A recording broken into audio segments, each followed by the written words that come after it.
खबरों की खबर is sponsored by SS public school Mirganj Gopalganj branch Machhagar Lachhiram.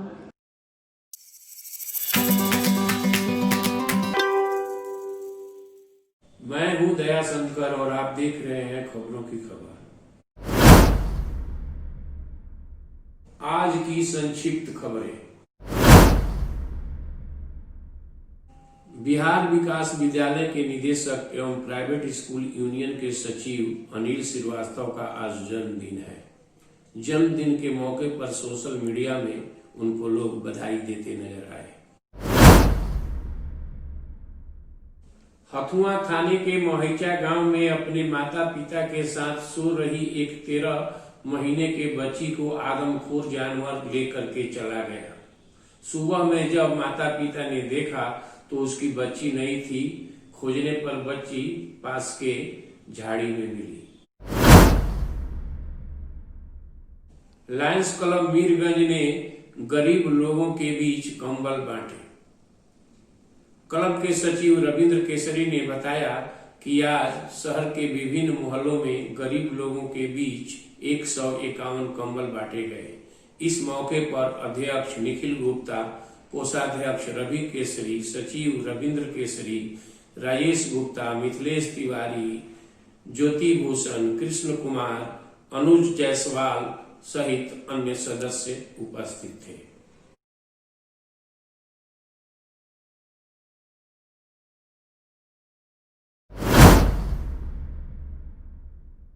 Gopalganj के ख्वाजेपुर गांव में प्रेम प्रसंग में एक युवक की हत्या।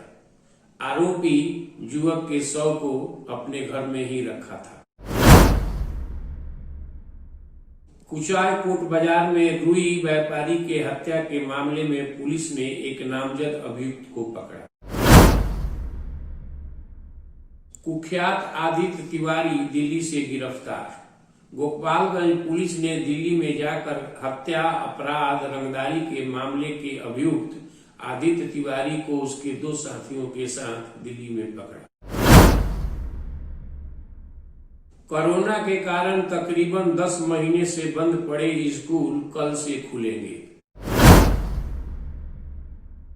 पहले चरण में केवल 9th, 10th, 11th, 12th classes ही चलेंगी। उसके बाद 18 जनवरी को समीक्षा की जाएगी। समीक्षा के बाद बाकी स्कूलों को खोलने पर विचार किया जाएगा। कल जब स्कूल खुलेंगे तो सोशल डिस्टेंसिंग का पालन किया जाएगा। शिक्षक एवं छात्र सभी मास्क लगाकर आएंगे और निश्चित दूरी पर बैठेंगे।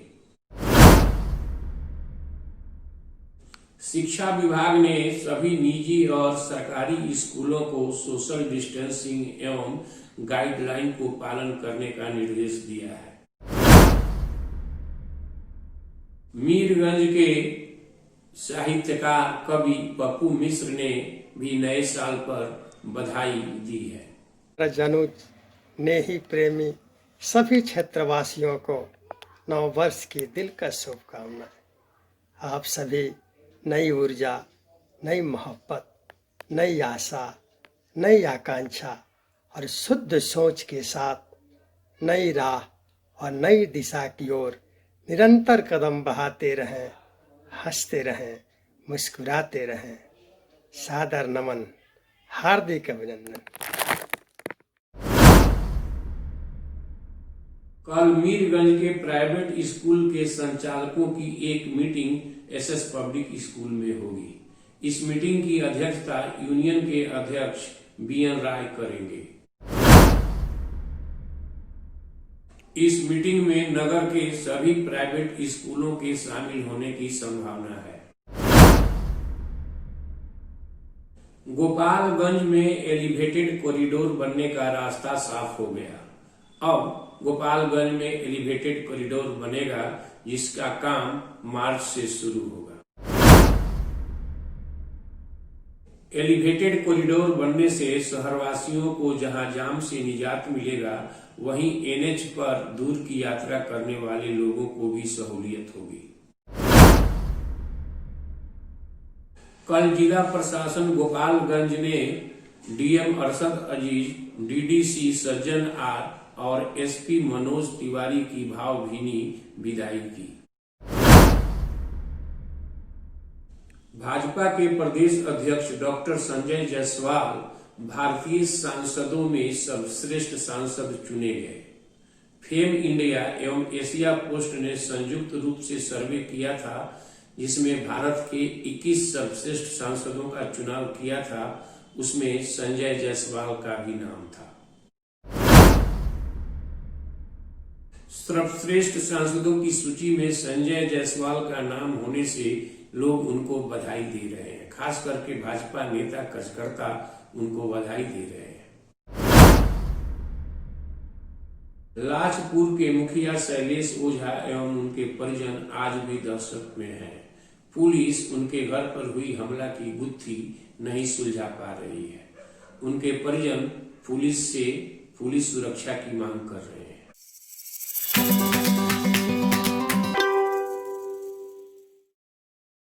आज की चर्चा में हम चर्चा करेंगे उस महिला के बारे में जिसने सबसे पहले लड़कियों के लिए स्कूल खोला था।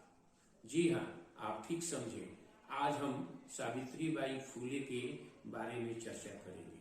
आज सावित्रीबाई फुले का जन्मदिन है। 3 जनवरी 1831 को महाराष्ट्र के एक गांव में सावित्रीबाई फुले का जन्म हुआ था। 9 वर्ष की उम्र में ही उनकी शादी ज्योतिराव फुले, जिन्हें हम ज्योतिबा फुले के नाम से जानते हैं, उनसे कर दी गई थी। दलित परिवार में जन्म लेने के बावजूद भी सावित्रीबाई फुले जाति पाति को दूर करना चाहती थी। समाज में औरतों के उत्थान के लिए काम करना चाहती थी। उनके जमाने में औरतों को पढ़ने नहीं दिया जाता था। हिंदू समाज में ये मान्यता थी कि अगर लड़कियां पढ़ेंगी तो वो विधवा हो जाएंगी। वहीं मुस्लिम समाज ये मानता था कि अगर लड़कियां पढ़ेंगी तो वो करप्ट हो जाएंगी। इस वजह से जो सामाजिक मान्यता थी, लड़कियों को पढ़ने नहीं दिया जाता था। वे घर के चार दीवारी में रहती थी। उनको पढ़ाई जैसी कोई चीज की आजादी नहीं थी। इसके लिए सावित्रीबाई फुले ने संघर्ष किया और 1852 ईस्वी में उसने सबसे पहले पूना में एक लड़कियों के लिए स्कूल खोला। कहते हैं कि जब सावित्रीबाई पढ़ाने स्कूल में जाती थी तो जो लोग उनके विरोधी थे या जो लोग नहीं चाहते थे कि लड़कियों को शिक्षा दी जाए, तो रास्ते में उनके ऊपर गलत चीजों को फेंकते थे। सावित्रीबाई अपने झोले में एक दूसरी साड़ी रख करके जाती थी और स्कूल में जाने के बाद वो साड़ी बदल करके दूसरी साड़ी पहन करके बच्चियों को पढ़ाती थी। सावित्रीबाई फुले को महिलावादी कहा जाता है और हम कह सकते हैं कि महिला उत्थान की वो जननी थी। उन्होंने महिलाओं के उत्थान के लिए संघर्ष किया, इसलिए उन्हें फर्स्ट लेडी टीचर, प्रथम महिला शिक्षिका कहा जाता है। उनके पति का उनके मूवमेंट में कितना योगदान था या उनका कितना योगदान था, तो हम कह सकते हैं कि दोनों पति पत्नी मिल करके सामाजिक लड़ाई लड़ी थी। यानी कि समाज के अंदर व्याप्त बुराइयों के खिलाफ उन्होंने एक साथ मिल करके लड़ाई लड़ी थी। जैसे छुआछूत, ऊंच नीच, विधवा विवाह, बाल विवाह जैसे मुद्दों को भी उन्होंने उठाया था।